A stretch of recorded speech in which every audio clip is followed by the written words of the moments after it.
Praise the lord. హల్లెలూయా. దేవుని నామానికి స్తోత్రములు కలుగునుగాక. దేవుని బిడ్డలారా, వాక్యము చివరి వరకు వినండి. సబ్స్క్రైబ్ చేయనటువంటి వారు సబ్స్క్రైబ్ చేయండి. వాక్యం చదువుకుందాము. లూకాసు వార్త 10వ అధ్యాయము 38 వచనం నుంచి చదువుకుందాం. అంతటా వారు ప్రయాణమై పోవుచుండగా ఆయన ఒక గ్రామంలో ప్రవేశించెను. మార్తా అను ఒక స్త్రీ ఆయనను తన ఇంట చేర్చుకొనెను. ఆమెకు మరియా అనేటువంటి మరొక సహోదరి కూడా ఉండెను. యేసు పాదాల యొద్ద కూర్చుండి ఆయన బోధ వినుచుండెను.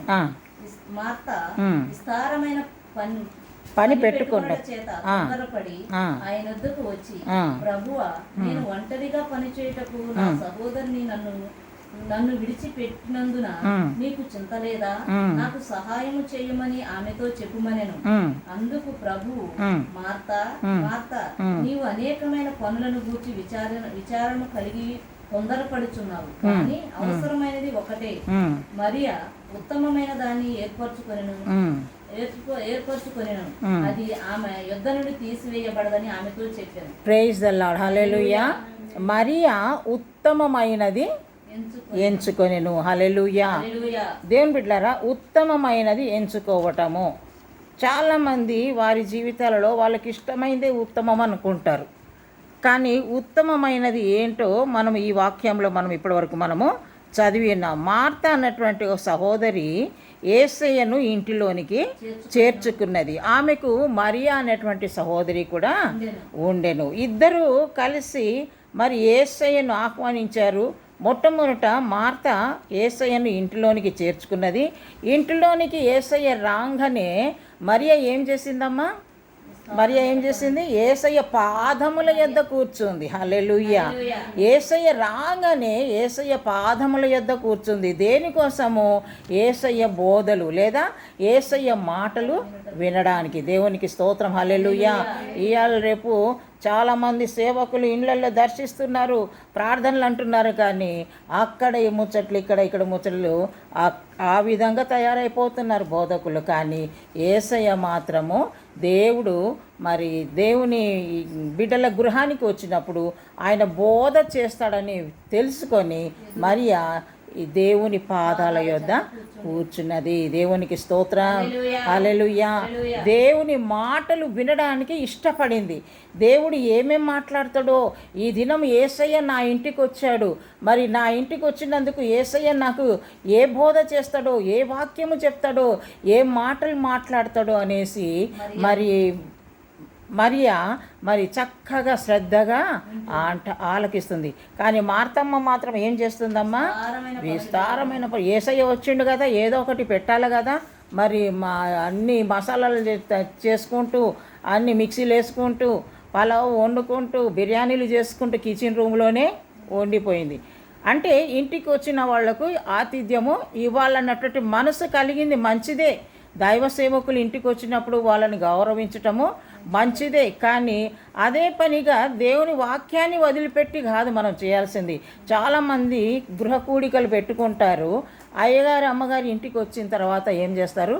అప్పుడు కిచెన్ రూమ్లోకి వెళ్ళి వంటలు తయారు చేస్తుంటారు. ఎంతమంది వచ్చిండ్రో వాళ్ళని చూసుకొని లెక్క చూసుకొని అప్పుడు తయారు చేస్తుంటారు.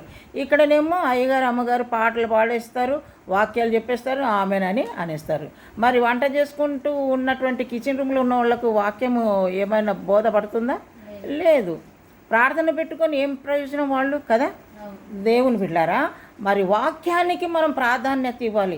అంటే వచ్చిన వాళ్ళకి ఏం పెట్టకూడదని కాదు, అవన్నీ కూడా గృహ కూడికలు చేసుకున్నప్పుడు ముందుగానే ప్రిపేర్ చేసుకోవాలి, ముందుగానే చేసి పెట్టుకోవాలి. అన్నం కానీ ఏదైనా కానీ, పలహారాలు కానీ ఏదైనా కానీ వచ్చిన వాళ్లకు ఆతిథ్యం చేయాలంటే అది ముందే సిద్ధపరచుకొని మరి దైవ సేవకులు ఇంటికి వచ్చినప్పుడు మనం శ్రద్ధగా దేవుని వాక్యాన్ని వినడానికి మనము ముందుకు ఉండాలి, సిద్ధపడాలి. దేవునికి స్తోత్రం. హల్లెలూయా. చాలామంది మరి ఆదివారము కూడా అన్నీ మంచిగా ఇంట్లో నున్నగా చేసుకుంటారు, అన్ని వంటలు చేస్తారు, టిఫిన్లు చేస్తారు. ఆదివారమే టిఫిన్లు, సోమవారం నుంచి శనివారం వరకు టిఫిన్లు ఉండవు, కానీ ఆదివారమే టిఫిన్లు. ఆ రోజే రకరకాల వంటకాలు, మరి అన్నీ చేసి బట్టలన్నీ పిండి బాసనలు తోమి అంటే అవన్నీ చేయొద్దంటలేను, కానీ మొట్టమొదట ఆరాధనకు రావాలి. పనులు చేసుకోవాలంటే చీకట్లో లేచి చేసుకోవాలి, బట్టలు పిండుకోవాలి, బాసనలు తోముకోవాలంటే ఆరాధన అయిపోయినాక ఎంతో సమయం ఉంటుంది కదా, ఆ సమయము ఆ పనులకు ఉపయోగించుకోవాలి. దేని బిడ్డారా, ఆరాధన అయిపోయింది, స్తుతి ఆరాధన అయిపోయింది, దైవ సేవకుడు చెప్పే వాక్యం అయిపోయింది, ముగింపులో వస్తే ఏమన్నా ప్రయోజనమా? నువ్వు ఎంత మేకప్ అయ్యి మందిరానికి వచ్చినా ఏమన్నా ప్రయోజనమా? ఆత్మ ఏమైపోతుంది? నశించిపోతుంది. మనం ఎంత సోగ తయారైనప్పటికీ పరిశుద్ధ అలంకరణతో మనం దేవుని సన్నిధిలో మనము కనబడవాలి. హల్లెలూయా, అలంకరించుకోవాలి. దేవుడు నువ్వు అవి చేసుకున్నావా, ఇది చేసుకున్నావా, పట్టు చీర కట్టినావా, మరి ఏం చేసినా ఇవి అడగడు మనల్ని ప్రభు. మనం ఎంతవరకు ప్రార్థనలో మనం ఉంటున్నాం, ఎంతమందిని దేవుని సన్నిధికి మనం నడిపిస్తున్నాం, ఎంతవరకు మనం దేవునితో సహవాసం కలిగి ఉన్నాం, అవి ప్రభు గమనిస్తూ ఉంటాడు దేవుని బిడ్డలారా. కనుక ఈ వాక్యం వింటున్నటువంటి మీరు దేవుని సన్నిధిలో ఈ ఆదివారం నుంచి ఎలాగ ఉండాలి, మీలో మార్పు అన్నది రావాలి. త్వరగా లేవ్వాలి, చీకట్లో లేవ్వాలి. ఆ రోజే మరి చీకట్లో లేవమంటే ఆ రోజే ఇంకా ముసుగు దాన్ని పండుకుంటుంటారు. ప్రతిరోజు డ్యూటీలకు వెళ్తుంటారు, ప్రతిరోజు స్కూల్స్కు కాలేజీకి వెళ్తుంటారు. ఆ సమయం అంతా కూడా పండుకొని ఉంటారా? చీకట్లో లేచి ఎక్కడిదక్కడ పనులు టక చేసుకొని ఆఫీసులకు వెళ్ళేవాళ్ళు ఆఫీసులు వెళ్తే, స్కూల్కి వెళ్ళేవాళ్ళు స్కూల్కి వెళ్ళిపోతారు, కాలేజీలకు వెళ్ళేవాళ్ళు కాలేజీలకు వెళ్తూ ఉంటారు కదా దేవుని బిడ్డలారా. మరి అలా కాదు, మనం ఆదివారం కూడా దేవుని సన్నిధిలో భయముతో భక్తితో తొందరగా లేచి పనులు చేసుకొని మందిరానికి మనం వెళ్ళి దేవుని యొక్క వాక్యాన్ని మనము వినాలి. దేవుని బోధ యందు ఆమె మరియా లీనమైపోయింది, ఉత్తమమైనది ఆమె ఎంచుకున్నది. దేవునికి స్తోత్రం, హల్లెలూయా. ఇంకా యేసయ్య మీద సనుగుతుంది ఆమె. ఏంటి యేసయ్య, నేను ఒక్కదాన్నే పని చేసుకుంటుంటే నీకు చింత లేదా? మా చెల్లె నీ దగ్గర వచ్చి కూర్చున్నది, ఆమెను నాకు హెల్ప్ చేయడానికి పంపించవా అని యేసయ్య మీదనే సనుగుతూ ఉంది. సనిగేటోళ్ళు ఎక్కువైపోయినారు, గునిగేటోళ్ళు ఎక్కువైపోయినారు, కానీ సరి చేసుకునేటోళ్ళు తక్కువైపోయినారు. దేవునికి స్తోత్రం, హల్లెలూయా. దేవుని బిడ్డల దేవుని వాక్యం విని మన జీవితాలను మనము సరి చేసుకోవాలి. సనుగుడు గుణుగులు అన్నీ కూడా ప్రక్కన పెట్టాలి. దేవుని యొక్క వాక్యానికి మనము చోటు ఇవ్వాలి. దేవునికి స్తోత్రం, హల్లెలూయా. పనులు చేసుకోవాలి, ప్రార్థనలు కూడా చేయాలి. దేవునికి స్తోత్రం, హల్లెలూయా. మరి ఒకసారి కొత్తగా పెళ్ళైనటువంటి కోడల్ని ఇంటికి తెచ్చుకున్నారు అత్తమామలు. మరి అత్తకు చదువు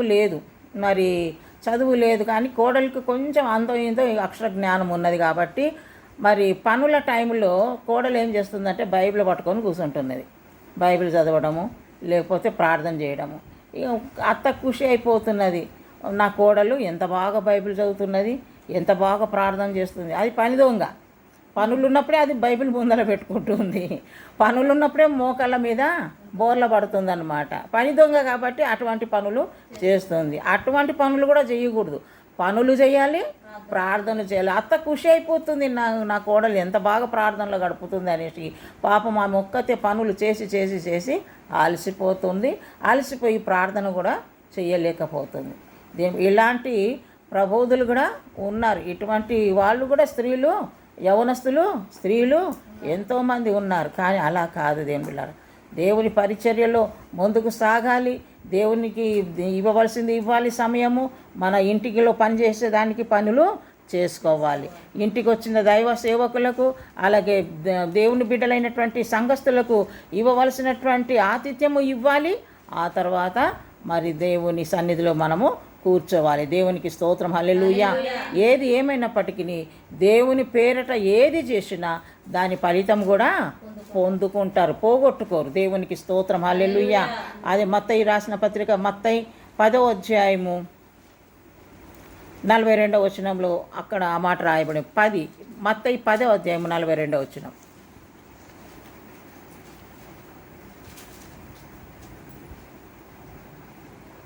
మరియు శిష్యుడు ఎవడని ఈ చిన్నవారిలో ఒకరిని అడిగాను. ఒకనికి గిన్నెడు చన్నీళ్ళు మాత్రము ప్రార్థించినచో వాడు తన ఫలము పోగొట్టుకోవడానికి నిశ్చయముగా మీతో చెప్పుచున్నాను. ప్రైజ్ ద లార్డ్, హల్లెలూయా. ఒకడికి గిన్నెడు చన్నీళ్ళు మాత్రము త్రాగనిచ్చిన, అంటే ఒక గ్లాసు మంచినీళ్ళు ఇస్తే కూడా దాని ఫలితం పోగొట్టుకోరంట, దాని ఫలితాన్ని పొందుకుంటారు. ఎవరికైనా మనం ఒక గ్లాస్ మంచినీళ్ళు ఇచ్చినా కూడా దాని ఫలితాన్ని ఆశీర్వాదాన్ని మనము పొందుకుంటామన్నమాట. దేవునికి స్తోత్రం, హల్లెలూయా. దేవుని బిడ్డలారా, మరి ఆతిథ్యం చేయటం కూడా మంచిది. అలాగే దేవుని సన్నిధిలో కూడా మనము కూర్చోవడం మనకెంతో ఉత్తమం, అవసరం. దేవునికి స్తోత్రం, హల్లెలూయా. ఏది ఏమైనప్పటికీ దేవుని పేరట ఏది చేసినా మనకు మంచే జరుగుతుంది. దేవుని బిడ్డలారా, మరి చాలామంది దేవుని సన్నిధిలో మరి సేవకులకు ఇవ్వడం కానీ, సేవకులకు ఆతిథ్యం చేయడం కానీ, లేకపోతే సంఘస్థులు వచ్చినప్పుడు వాళ్ళకు ఆతిథ్యం చేయడం కానీ చేయరు. చాలామందిని నేను గమనిస్తూ ఉన్నాను. కానీ ఉన్న దాంట్లోనే మనం ఇతరులకు సహాయకరంగా ఉండాలి. దేవుని బిడ్డలారా, దేవునికి స్తోత్రం, హల్లెలూయా. ఒక గ్లాసు మంచినీళ్ళు ఇచ్చినా కూడా దాని ప్రతిఫలాన్ని మీరు పొందుకుంటారంట, పోగొట్టుకోరు, పొందుకుంటారు. దేవునికి స్తోత్రం, హల్లెలూయా. అది మనము గ్రహించాలి. దేవునికి స్తోత్రం, హల్లెలూయా. దేవుని బిడ్డలారా, ఒకసారి ఇలాగే నాకు కర్ణాటకలో ఒక పెద్ద సంఘం, 100 ఏళ్ల సంఘము వాక్య పరిచర్యకు పిలిచారు. అటువైపు వెళ్తే మరి 15 రోజులు 20 రోజులు అటువైపే, ఎందుకంటే తమిళియన్స్ ఉన్నారు, మళ్ళీ కన్నడ వాళ్ళు ఉన్నారు, తెలుగు వాళ్ళు ఉన్నారు, అన్ని సంఘస్థుల వాళ్ళు అక్కడ వాక్య పరిచర్యలో నన్ను వాడుకుంటారు. అయితే పిలువబడినటువంటి ఏ సంఘం అయితే నన్ను పిలిచిందో ఆ సంఘము ఇంకా ముగింపు అయిపోయింది. మరి ఇంకా హైదరాబాద్కు టికెట్ బుక్ చేశారు. బయలుదేరి వచ్చే సమయంలో అందరూ కూడా సంఘ పెద్దలు అలాగే అయ్యగారు ప్రార్థన చేయించుకున్నారు. నేను ఇంకా వచ్చేసాను.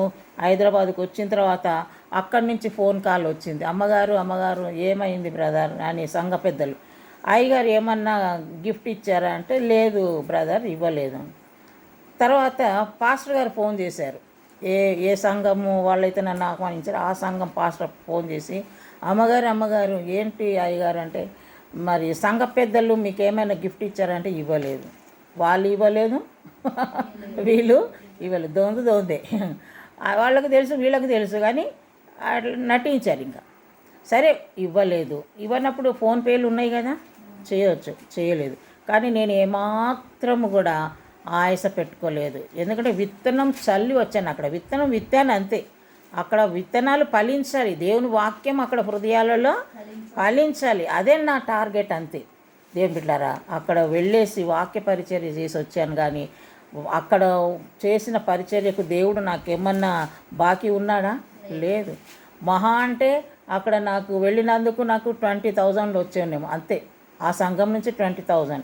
కానీ వాళ్ళు ఇవ్వలేదని నేను బాధపడలేదు. కానీ వచ్చేసాను, వాళ్ళే ఫోన్ చేశారు, కనుక్కున్నారు, కానీ ఎవరు ఏం పంపలేదు. కానీ దేవుడు అన్యాయస్తుడు కాదు. మనం చేసిన ఉచితమైన పరిచర్య కొరకు, మరి ఉచితమైన పరిచర్య చేసినందుకు ఇక్కడికి వచ్చిన తర్వాత ముఖం తెలియనటువంటి ఒక యవనస్తుడు నా యొక్క అకౌంట్ నంబరు అడిగి ఇప్పించుకొని 60,000 నా అకౌంట్లో వేసాడు. ప్రైజ్ ద లార్డ్, హల్లెలూయా. వాళ్ళు ఇస్తే నాకు 20 ఉండేది, కానీ వాళ్ళు ఇవ్వనందుకు దేవుడు 60 వేసిండు, 3 వేసిండు. ఎంత అద్భుతం చూడండి. ఎన్నో ఉన్నాయి నా జీవితంలో అద్భుతాలు, కానీ ఇవన్నీ గుర్తు రావాలి కదా చెప్పడానికి. అంటే ఇది ఎందుకు చెప్తున్నానంటే, పేద సేవ చేస్తున్నటువంటి సేవకులైనటువంటి మీకు కూడా నేను బలపరచడానికి ఈ మాట చెప్తున్నాను. మీరు చేయండి సేవ, దేవుని వాక్యాన్ని విత్తండి, ఏది కూడా ఆశించకుండా విత్తండి. తప్పకుండా దేవుడు విత్తిన వాక్యానికి ప్రభు నీరు కట్టి ఫలింపచేస్తాడు. మీ యొక్క అవసరతలు కూడా ఆయన గొప్పగా తీరుస్తాడు. దేవునికి స్తోత్రం, హల్లెలూయా. ఆయన ఎప్పుడు కూడా మనకు బాకీ ఉండేవాడు కాదు. చేసేవాళ్ళు, సహాయం చేసేవాళ్ళు ఉన్నోనికే చేస్తాడు. ఉన్నోనికే కార్యాలని ప్రేరేపణ ఒక అయ్యగారికి, ఉన్నోనికే 10 లక్షలు ఇవ్వాలని ఒక ప్రేరేపణ. లేనటువంటి సేవకులు, పేద సేవకులు ఎంతోమంది ఉన్నారు. ఇప్పుడు యూట్యూబ్లో వాక్యం ఏదో మన సంఘ పిల్లవాడు చిన్నోడు నాకు నేర్పించాడు, నాకు రాదు యూట్యూబ్ ఇవన్నీ కూడా. అది చిన్న వాక్యాలు పెడుతున్నా. ఆ వాక్యాలు విని ఈ మధ్య సాగర్లో ఒక పేద సేవకుడు, చిన్న గది ఉంది, అందులోనే వాళ్ళు ఉంటున్నారు, అందులోనే వాళ్ళ ఆరాధన. చాలా బాధ అనిపించింది. రండమ్మ ఒకసారి రండమ్మ అన్నారు. నేను వాకర్ మీద ఉన్నా, కాకపోతే సిటీలో క్యాబ్ బుక్ చేసుకొని వెళ్తూ ఉన్నాను. కానీ కొంచెం దూర ప్రయాణం అంటే నాకు ఇబ్బంది అని చెప్పి రాలేను బాబు అని చెప్పాను. కానీ ప్రార్థన చేస్తుంటే దేవుడు ఆ యొక్క సేవకుని గురించి బాగా బలంగా ప్రార్థన చేయమని దేవుడు బయలుపరిచారు. కొన్ని వస్త్రాలు మా అక్క వాళ్ళు కొత్త కొత్త శారీస్ ఇచ్చారు, అవన్నీ బ్యాగ్లో పెట్టాను. ఎప్పుడన్నా దేవుడు నాకు సహాయం చేస్తే, ఎందుకంటే వెళ్ళాలంటే కూడా ఒక వెహికల్ కావాలి. ఇంతకుముందు మరి బాటా షాప్ ఓనర్ అమ్మగారు పే చేసేవాళ్ళు, కారులో వెళ్ళి ఝాన్సీ, నేను, రాధా, మరి రియాజ్ బ్రదర్ వీళ్ళందరము నలుగురం వెళ్ళి కరీంనగర్లో పేద ప్రజల మధ్యలో, మరి అక్కడ సైకిల్స్ కూడా సరిగా వెళ్ళవు, అటువంటి గ్రామాలలో వెళ్ళి మరి పరిచర్య చేసి వచ్చాం. మరి ఇప్పుడు కూడా మరి వెళ్ళాలంటే మరి వెహికల్ కావాలి, మరి దానికి కావలసిన వనరులు కూడా కావాలి. అక్కడ ఉన్న సేవను దర్శించాలి, ప్రార్థన చేయాలి. దేవుడు ఆ యొక్క కుమారుని దీవించాలని నేను ప్రార్థన చేస్తున్నాను. ఎప్పుడైతే ఆ కరీంనగర్లో పేద ఆ గ్రామంలో వెళ్ళి అడుగు పెట్టాను, ఆ అడవి ప్రాంతంలో మరి సేవకు కొత్తగా సమర్పించుకున్నాడు అహరోన్ అటువంటి సేవకుడు. మరి ఆ మొత్తం ఏడారినే ఝాన్సీ కూడా చూసింది, మొత్తం ఏడారి ప్రాంతం. ఆ ప్లేస్లో మందిరం కట్టాలని ప్రార్థన చేయమన్నారు. ఆ స్థలంలో నిలబడి ప్రార్థన చేసి వచ్చాము. ఇప్పుడు పెద్ద చర్చి కట్టినారు. మరి మోటార్ సైకిల్, కారు, విస్తారమైనటువంటి ఆశీర్వాదము ఆ కుమారునికి, దైవ సేవకునికి దేవుడు ఇచ్చిండు. ప్రభు నాకు వాగ్దానం చేశాడు, నువ్వు ఏ స్థలంలో అడుగు పెడతావో ఆ స్థలాన్ని నేను ఆశీర్వదిస్తానన్నాడు. కాబట్టి ఎన్నో గ్రామాలు దీవించబడ్డాయి, ఎంతోమంది సేవకులు దీవించబడ్డారు, ఎంతోమంది విశ్వాసులు కూడా ఆశీర్వదించబడ్డారు. దేవునికి స్తోత్రం, హల్లెలూయా. మన ఎల్షద్దై సంఘస్థులు కూడా అనేకులు ఆశీర్వదించబడ్డారని చెప్పడానికి కూడా ఏ సందేహము లేదు. దేవుని బిడ్డలారా, దేవునికి స్తోత్రం, హల్లెలూయా. కనుక నేను ఎందుకు ఈ మాట చెప్తున్నానంటే, మనం ఏది చేసినా తప్పకుండా దాని ప్రతిఫలాన్ని మనము పొందుకుంటాం. కాబట్టి ఎవరు కూడా దేనికి కూడా మరి భయపడొద్దు, బాధపడొద్దు. మరి ఇక్కడ ఉన్నటువంటి మార్త మరియమ్మల విషయంలో మనం గమనించినట్లయితే అసలైన వాగ్దానము ఉత్తమమైనదే మనం ఎన్నుకోవాలి. ఉత్తమమైనది దేవుని యొక్క పరిచర్య, ఉత్తమమైనది దేవుని మాట వినడం, ఉత్తమమైనది దేవుని సన్నిధిలో గడపడం, ఉత్తమమైనది దేవుని పాదాల యొద్ద మనము మొరపెట్టడం, కూర్చోవడం. దేవునికి స్తోత్రం, హల్లెలూయా. మరి ఉత్తమమైనది ఎన్నుకున్నది దేవుని బిడ్డ, మరి ఎంతో దీవించబడింది. మరి మార్త మాత్రము సణుగుతుంది, గొనుగుతుంది. సణిగే వాళ్ళల్లో ఉండొద్దు, మనము దేవుని మాట వినే వారిలో మనము ఉండాలి. ఉత్తమమైన మార్గంలో మనం నడిచినట్లయితే దేవుని యొక్క ఆశీర్వాదాలు మన జీవితంలో మనము ఎంతగానో పొందుకుంటాం. కాబట్టి ఎన్నో నా జీవితంలో ఆశీర్వాదాలు పొందాను. మరి ఎంతో మందిరం కట్టబడేటప్పుడు, ఈ గృహం కట్టబడేటప్పుడు మోకాళ్ళ ప్రార్థన, ఉపవాస ప్రార్థన, ఎవరిని కూడా చేతులు చాపలేదు. మరి అప్పుడు యూట్యూబ్ లేదు, ఏం లేదు నా జీవితంలో. కానీ ఇదేమిటిరా, కేవలం ఉపవాస ప్రార్థనే. మరి కాళ్ళు నడవకుండా అయిపోయినాయి. డాక్టర్ దగ్గరికి వెళ్తే తిట్టాడు డాక్టర్ నన్ను. ఎందుకంటే ఏమ్మా ఈ వయసులో నీకు మోకాళ్ళన్నీ అరిగిపోయినాయి అన్నారు. నడవనీకి రావడం లేదు, కిర్ర శబ్దాలు మోకాళ్ళు. ఆఖరికి కింద పడ్డాను, వెన్నెంక ఆపరేషన్ అయింది. ఇప్పుడు దేవుని మహాకృపను బట్టి 2 ఏళ్ళు బెడ్ రీడన్గా ఉన్నాను, కానీ ఇప్పుడు వాకర్ మీద దేవుడు నడిపిస్తున్నాడు. దేవునికి స్తోత్రం, హల్లెలూయా. మరి ఆ విధంగా పరిచర్య, మరి నడకతో పరిచర్య. ఎవరు కూడా ఏ పెద్ద మరి గొప్ప పాస్టర్లు కూడా మనకేమి సహాయము చేయలేదని కూడా మనం బాధ పడలేదు. వాళ్ళందరి కోసం మనం ప్రార్థన చేస్తున్నాం కదా. దేవునికి స్తోత్రం, హల్లెలూయా. బెల్లంపల్లి పాస్టరయ్య గురించి, సతీష్ కుమార్ పాస్టరయ్య గురించి, మరి జేసీఎన్ఎం పాస్టరయ్య గురించి, మరి అక్కడ రాజమండ్రిలో ఉన్నటువంటి వాళ్ళు, మరి హోసన్న మినిస్ట్రీ, వీళ్ళందరినీ మనము ఎత్తిపడుతున్నాం. వాళ్ళందరూ మనకు పరిచయమా? మనల్ని ఎవరన్నా వాళ్ళు కేర్ చేస్తారా? ఎవరు కేర్ చేయరు. కానీ మనం ప్రభువును బట్టి వారందరి కోసము దేవుని సన్నిధిలో మనం ప్రార్థన చేస్తున్నాం. చేయవలసిన బాధ్యత కూడా మన మీద ఉన్నది. దేవునికి స్తోత్రం, హల్లెలూయా. ఆ విధంగా ప్రార్థనలో గడిపినందుకు ఈనాడు ఎంతో కష్టంతో కూడిన పరిచర్య మన ఎల్షద్దై పరిచర్య. ఆ విధంగా చేసినందుకు ఈనాడు దేవుడు మనకు సొంత గృహాన్ని ఇచ్చాడు, సొంత చిన్న మందిరాన్ని దేవుడు ఇచ్చాడు. ఈ పరిస్థితుల్లో రెంట్కు ఉండాలంటే చాలా ఇబ్బంది అయ్యేది కదా. నేనా ఎక్కడ వెళ్ళేదాన్ని కాదు. నా పరిస్థితిని చూసి వచ్చేవాళ్ళు కూడా దూరం అయిపోతున్నారు కదా. మరి ఇప్పుడు ప్రస్తుతానికి నా పరిస్థితిని బట్టి కూడా మరి చాలామంది కరోనాను బట్టి దూరం అయినారు, కానీ దేవుడు మాత్రం మన చెయ్యి విడిచిపెట్టలేదు. ఎందుకంటే దేవుని సన్నిధిలో మనం ఉత్తమమైన మార్గంలోనే వెళ్తున్నాం, ఉత్తమమైనదే మనం ఎన్నుకున్నాం. కాబట్టి మరి ఈ మాటలు వింటున్నటువంటి ప్రతి ఒక్కరు కూడా దేవుని సన్నిధిలో దేవుని మాటలే మనకు ఉత్తమం. కాబట్టి ఉత్తమమైన దానిలో మనం ముందుకు సాగినట్లయితే దేవుని ఆశీర్వాదాలు మన జీవితంలో మనము పొందుకుంటాం. దేవుని బిడ్డ, ఈ కొద్ది మాటలు దేవుడు మన ఆత్మ మేలుకై దీవించును గాక. అందరూ మోకరించినట్లయితే మనం ప్రార్థన చేసుకుందాం. విన్నపాలు విను దైవమా, నా కన్నీరు తుడుచు దైవమా, స్వస్థతను ఇచ్చు దైవమా, నీకే స్తోత్రము యేసయ్యా, నీకే స్తోత్రము యేసయ్యా. విన్నపాలు విను దైవమా. Praise the lord. హల్లెలూయా. స్తోత్రం ప్రభా, నీకు వందనాలు స్తోత్రాలు చెల్లిస్తున్నాం. ఈ సమయంలో విత్తబడిన వాక్యము ప్రభా ప్రతి వారి హృదయంలో నాయన ఫలింపచేయండి నా తండ్రి.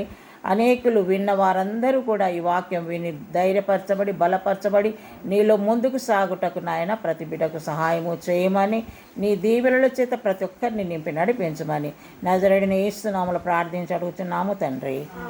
ఆమేన్. అందరికీ ప్రైజ్ ది లార్డ్. సబ్స్క్రైబ్ చేయండి, అందరికీ కూడా ఈ మెసేజ్ ఫార్వర్డ్ చేయండి. దేవుడు మిమ్మల్ని దీవించును గాక. ఆమేన్.